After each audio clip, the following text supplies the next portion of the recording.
hay este capítulo en el libro de Esdras que te explica cómo fue el viaje de la compañía de Esdras desde Babilonia hasta Jerusalén. Y te habla de un viaje donde la gente tuvo que orar, tuvo que ayunar, tuvo que ejercer fe, depender de Dios, y que Dios fue quien los libró de sus enemigos. Sin embargo, un tiempo después resulta que Esdras se entera de que el pueblo no ha dejado, o más bien se ha apegado a las abominaciones de otros pueblos.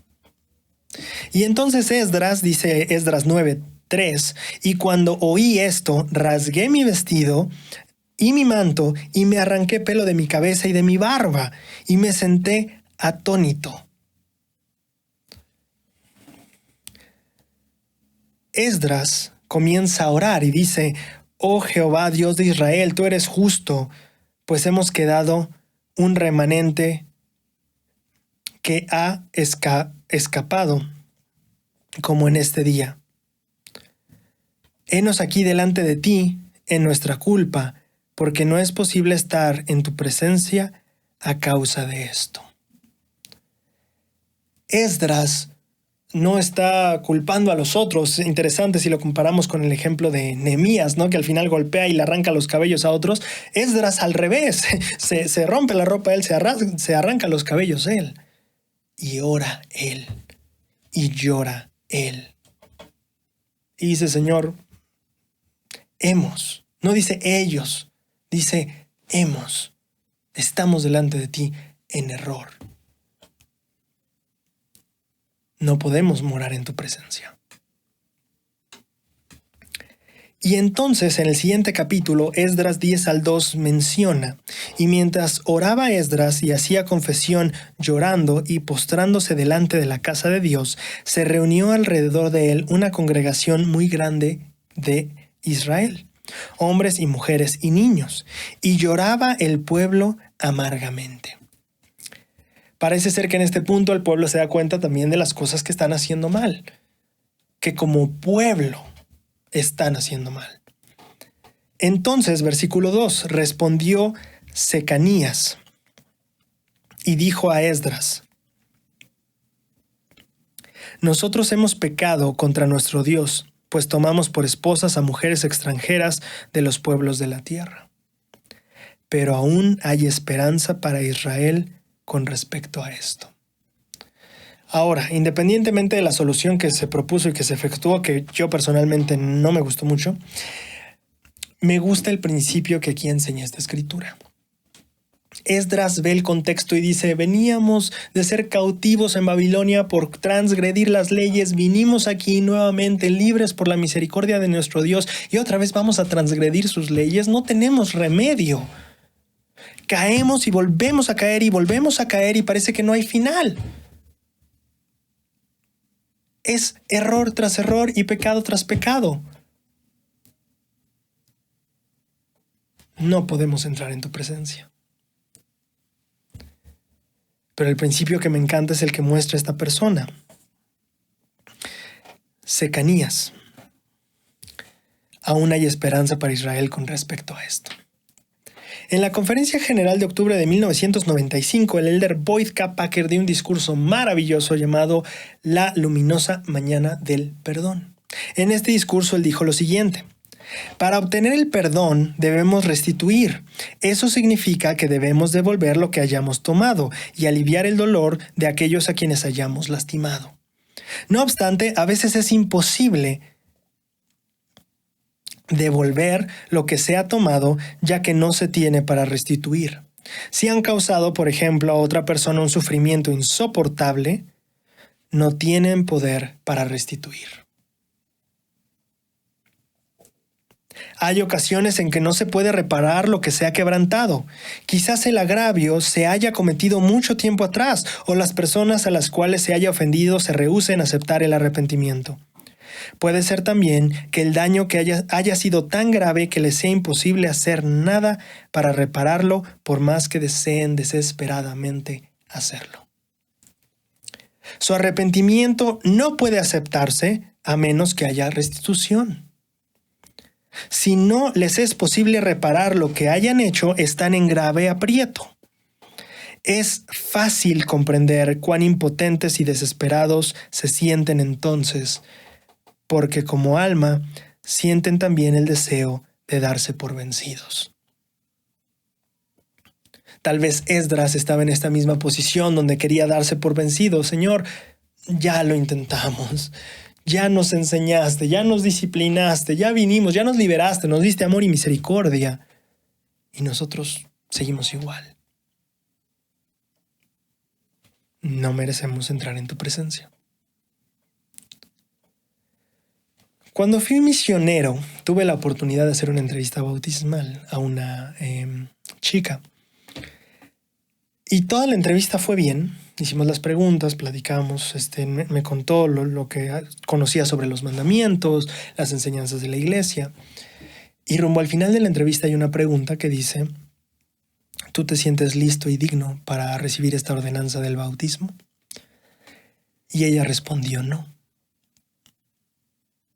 Y yo dije, bueno, cuéntame un poco qué pasa, ¿por qué no? Y ella dijo, bueno, por las cosas que he hecho en mi pasado. Y yo le dije, bueno, claro, o sea, justo para eso es el bautismo. Justo para eso es la ordenanza. Tú vas a ser limpia. Se va a ser borrado lo que hiciste. Y me dijo, sí, yo entiendo que estaré limpia ante Dios, pero al final de cuentas son cosas que hice. Son cosas que son parte de mi pasado. Son cosas con las que cargaré el resto de mi vida porque sé que las hice. Y yo le dije, creo que entiendo mejor lo que estás diciéndome. Vamos a poner un ejemplo para ver si entiendo bien lo que me dices. Y después quiero ver si puedo ayudarte a entender mejor este tema con ese mismo ejemplo. Tú dices que por más que se sean perdonados los pecados, al final de cuentas los cometiste. Y eso es parte de tu historia. Sí, dijo. Bueno, comparémoslos, ¿por qué no con una deuda? Cuando tú tienes una deuda con el banco y no pagas, bueno, cometiste un error y tal vez debes más dinero, y etcétera, etcétera. Pero llega un momento en el que tú pagas la deuda o alguien más paga la deuda por ti. Y entonces la deuda se quita. Ya no hay mal en esa cuenta. Le dije, sin embargo, aunque ya no debas nada y ya estés al corriente con todo, todavía existe el historial crediticio. El conocimiento de que por más que ahorita no debes y hoy estás bien, algún día no lo estuviste. Algún día te equivocaste, algún día le fallaste a la institución. El historial crediticio, por más que pagues la deuda o que alguien más la pague por ti y la deuda se acabe, el historial crediticio sigue ahí. Y ella dijo, justo así, justo ese es mi punto. Puede haber muchos de nosotros que nos sintamos así, que por más que la deuda se pague, al final de cuentas el historial es nuestro. Y la historia está escrita y cometimos esos actos atroces. El presidente Packer dice, si nosotros no logramos restituir, entonces estamos en un aprieto. ¿Qué pasa si esos errores atroces finalmente están ahí y no puedo hacer nada para compensarlos? El historial sigue ahí. El presidente Packer continúa su discurso diciendo, restaurar lo que no se puede restaurar, curar las heridas incurables, reparar lo que se ha quebrantado y no tiene arreglo, es justamente el propósito principal de la expiación de Cristo. Repito, restaurar lo que no se puede restaurar, curar las heridas incurables, reparar lo que no tiene arreglo. Eso es justo el motivo de la expiación, el motivo principal de la expiación de Cristo. Cuando el deseo, y este es el principio que enseña el presidente Packer, cuando el deseo que nosotros tenemos es tan firme y estamos dispuestos a pagar hasta el último centavo, la ley de restitución queda sin efecto. Voy a repetir eso. Si tu intención es genuina, si tu deseo es firme, si estás totalmente dispuesto a hacer todo lo posible para restituir, ahora que te es imposible, pero en tu corazón quieres dar todo para poder cambiar ese hecho del pasado, todo para poder restituir el daño que hiciste, si eso es lo que hay en tu corazón, el Elder Packer dice, la ley de la restitución queda sin efecto.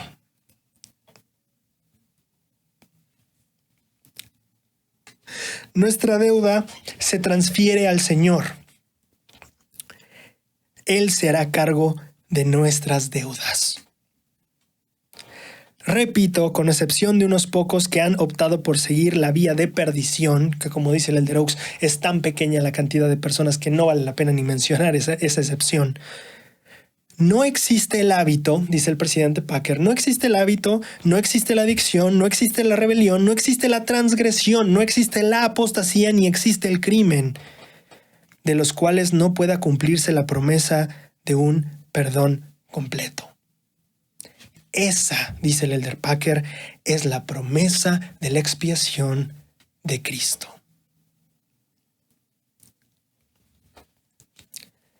Regresando a mi historia, una vez que la chica me dijo, sí, perfectamente así me siento, aunque se pague la deuda, el historial continúa. Le dije, bueno, la maravilla de la expiación de Cristo es que no solo paga la deuda, también borra el historial. Cambia de nombre, cambia de titular, si quieres ponerlo así.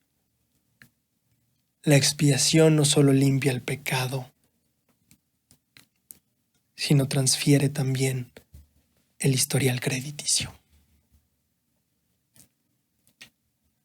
Como dice el Elder Packer, se transfiere al Señor. Él será a cargo. Cuando tu corazón tiene el pleno deseo, todo el propósito y toda la disposición de pagar hasta el último centavo y de restituir hasta el último centavo, la ley de la restitución, cuando es imposible restituir y tú tienes ese deseo, entonces queda sin efecto esa ley.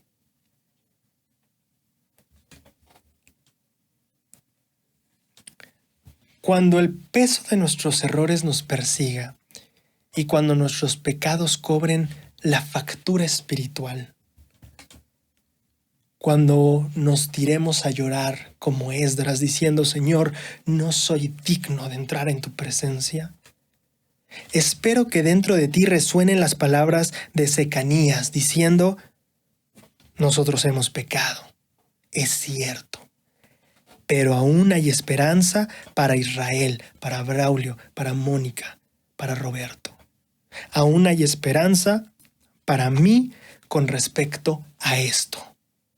Dice el Elder Packer, esa es la promesa de la expiación de Cristo. Sí, cometimos errores, sí, el historial está mal, sí, la deuda está mal, pero la promesa en Cristo es que la deuda y el historial pueden irse.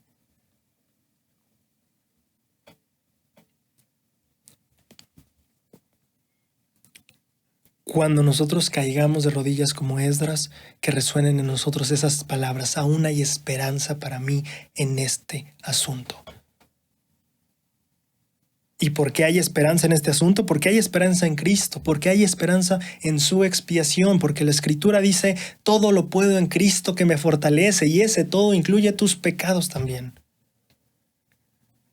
Ese todo lo puedo también incluye tus faltas, perdonar tus errores, borrar tu historial.